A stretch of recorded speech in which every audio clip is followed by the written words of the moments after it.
விசுவாசிகள் கொடுக்கப்பட்ட ஸ்லாக்கியங்கள் எப்படி ஆசீர்வாதங்களாக மாறுகின்றது என்பதை பார்க்கலாம். வெளியரங்கமாக இயேசு பிரசங்கித்து விட்டு உள்ளறையிலே வந்து அமர்ந்திருக்கும் போது சீஷர்கள் அவரிடம் வந்து, ஏன் ஜனங்களோடு உவமைகளை பேசுகிறீர்கள் என்று கேட்டாங்க. அதற்கு அவர் பிரதியுத்தரமாக, பரலோக ராஜ்யத்தின் ரகசியங்களை அறியும்படி உங்களுக்கு அருளப்பட்டது, அவர்களுக்கும் அருளப்படவில்லை.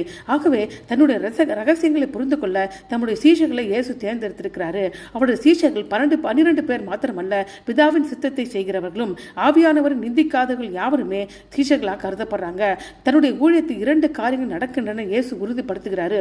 ஒரு புறம் பிதாவின் கட்டளையிடப்பட்ட விருப்பம் மற்றும் தீர்க்க தரிசன நிறைவேறுதல், மறுபுறம் ஒரு பயங்கரமான கிளர்ச்சி மற்றும் மக்கள் குழுவின் நீண்ட நாள அவநம்பிக்கை. ஆகவே கடின இருதயம் உள்ளவர்களை கடினப்படுத்தவும் புறக்கணிக்கவும் தம்முடைய சீஷர்களுக்கு அறிவூட்டவும் இயேசு உவமைகளில் பிரசங்கிக்க ஆரம்பிக்கிறாரு. ஆகவே மத்தேயு 13:12 இயேசு இப்படியாக சொல்றாரு, உள்ளவன் எவனும் அவனுக்கு கொடுக்கப்படும், பரிபூர்ணம் அடைவான், இல்லாதவன் எவனும் அவன் உள்ளது எடுத்துக்கொள்ளப்படும்.